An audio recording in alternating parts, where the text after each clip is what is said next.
21 जुलै रोजीपासून जेव्हा आपल्याला कळलं की या मोहोळ तालुक्याचे 2 तुकडे करून अनगर अप्पर तहसील कार्यालयाचा निर्णय घेतला गेलेला आहे, त्याच्या दुसऱ्या दिवशी उमेशदादा बोलल्याप्रमाणे आदरणीय मेंबरनी भूमिका घेतल्याप्रमाणे या तहसीलदारांना पहिलं निवेदन आमच्या शिवसेनेतर्फे दिलं आणि या लढ्याची सुरुवात वात आम्ही लावली आणि ह्या लढ्याची एक एक फटाकडी उडायला चालू झाली। जशी जशी त्या माळीच्या फटाकड्या उडायला लागल्या त्याचा आवाज, त्याची तीव्रता वाढत चालली। तालुक्याच्या सर्व स्वाभिमानी जनतेच्या रेट्यामुळं आणि मेंबर असतील, मनोहरभाऊ असतील, उमेशदादा असतील किंवा सर्वपक्षीय नेते तालुक्यातील शहरातील सगळ्या वैचारिक आणि दूरदृष्टीच्या नेत्यांनी सुद्धा लगेच ॲक्शन मोडवर येत एक बैठक आयोजित केली। त्या बैठकीला तालुक्यातील प्रत्येक गावचे नागरिक, त्या अप्पर तहसीलला जोडलेल्या गावाचे काही सरपंच, काही माजी सरपंच, प्रत्येक पक्षाचे सदस्य, पदाधिकारी सगळे आले आणि तिथून सर्वानुमते एक विचारानं मोहोळ तालुका संघर्ष समितीची आखणी झाली, निर्मिती झाली। ज्येष्ठ मार्गदर्शक नेत्यांच्या मार्गदर्शनाखाली, त्यांच्या अनुभवाच्या ह्याच्यानुसार, तरुण सहकाऱ्यांच्या विचारानं आणि एक दिलानं ही आंदोलनाची रणनीती आखत गेली। मला आज या ठिकाणी कुठलंही राजकीय भाषण करायचं नाही, कारण राजकीय भाषण करायला आम्हाला सगळ्यांनाच आमची राजकीय व्यासपीठ आहेत। हा लढा मोहोळ तालुक्याच्या स्वाभिमानाचा आहे, हा लढा आमच्या कुणी स्वार्थाचा नाही। काल तुम्ही बघितलं असेल ते शिवरत्नची एवढुनी मुलगी, ह्या संतोषची एवढुनी मुलगी, आमच्या आया, आमच्या आज्या आणि उमेशदादा आमचं कुटुंब सोडा त्याला, कारण आज आग सगळ्यांच्या घरापर्यंत चालली आहे। आजपर्यंत फक्त ठराविक आमची घरं जळत होती, पण आज सगळ्यापर्यंत चालली। कमीत कमी चांगली गोष्ट सगळ्यांना जाणवायला लागली की राक्षस किती मोठा झालेला आहे। त्यामुळे एकच विनंती आज की आम्ही उपोषण केलं, आम्ही आमचं कर्तव्य पार पडतो, आमच्या उपोषणाचं कौतुक नको।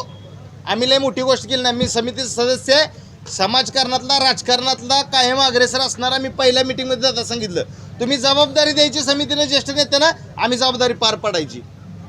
आम्ही 6 दिवस उपाशी राहिलो, लय मोठी गोष्ट वाटत नाही आमच्यासाठी, आम्ही पुढचे 60 दिवस सुद्धा उपाशी राहायला तयार आहे। पण ह्या लढ्यात योगदान देणाऱ्या प्रत्येकाच्या त्या योगदानाचं चीज करून द्यायची जबाबदारी पण आपल्या सगळ्यांची आहे आणि विशेषतः तुम्हाला नागरिकांची सुद्धा आहे। आम्हाला लढायला बळ कधी येतं, आमच्या पैसे मेंबर दिवसभर जेव्हा गर्दी बसते ना, तेव्हा आम्हाला दिवसभर आम्ही उपाशी हे सुद्धा आठवण होत नव्हती दादा। आम्ही कुठल्याही जाती धर्माचा माणूस येऊन आमचं पाठबळ वाढून जात होता। म्हणजे हेवे दावे तर सगळे सुटले, आपोआप गळून गेले, लाजा जागृत झाल्या, कुठपर्यंत आपण आपले हेवे दावे बाळगत बसायचं।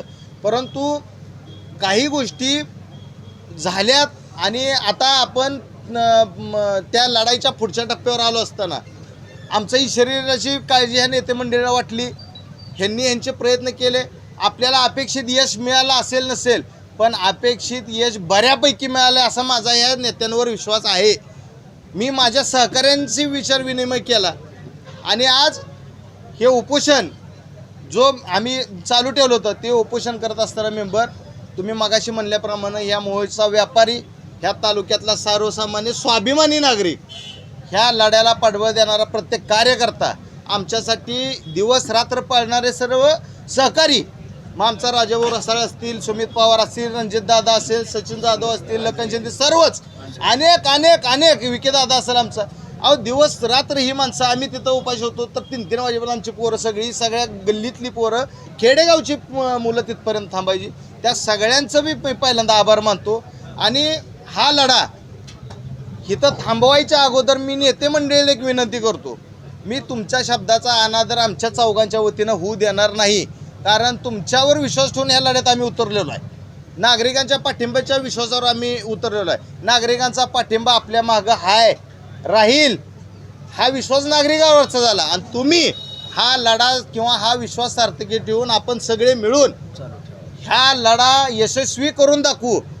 त्यामुळं आजच्या विनंतीला तुमच्या मान देऊन मी तात्पुरतं हे आमचं उपोषण आंदोलन मी स्थगित फक्त करतो आहे. मी सगळ्यांना सांगून मी स्थगित करतोय, मी संपवत नाही. ज्या वेळेस आम्हाला ह्या निर्णयात आमची फसवणूक झाली असं लक्षात येईल त्यावेळेस आम्ही ह्याच्यापेक्षा कठोर निर्णय घेऊ. पुढच्या आंदोलनात किंवा उपोषणात आज आम्ही अन्न त्याग केले, पुढच्या ह्याच्यात पाणीसुद्धा आम्ही पिणार नाही. आणि आमच्या जीवाला काय बरं वाईट झालं तर प्रशासन तर जबाबदार असेलच काय, पण किंवा कुणालाच जबाबदार धरू नका, आम्ही स्वतःच जबाबदार आम्हाला काय झालं तर. परंतु पुढचं आंदोलन दादा ह्याच्यापेक्षा तीव्र असेल. आमचा विश्वास तुमच्यावर आहे, तुम्ही आमचा विश्वास टिकवावा ही विनंती करतो. आणि ह्या लढ्याला पाठबळ देणाऱ्या सर्वांचं मी आभार मानतो, व्यापाऱ्यांचा आभार मानतो, माझ्या सहकाऱ्यांचा आभार मानतो. आम्ही चौघं एक दिलाने यात उतरलोय तर ही लढा कायम ठेवा. आमच्या डोळ्यातलं पाणी साधन आहे. आणि राहिली गोष्ट, लढायला आम्ही पुढं कोणी आम्हाला करतंय बिरतंय असली भानगड नाही. आम्ही पण रक्तातनं एका चांगल्या योद्ध्याच्या पोटी जन्मलेलो. आमच्या बापानं लय मोठे मोठे लढे केलेले आहेत, मेंबर सहकार्य आहेत. ज्या वेळेस लढायची वेळ ती आम्ही कायम पुढं आहे. आज डोळ्यातलं पाणी ही माणुसकीच आहे काय, माणुसकी आमच्या अजून जिवंत आहे.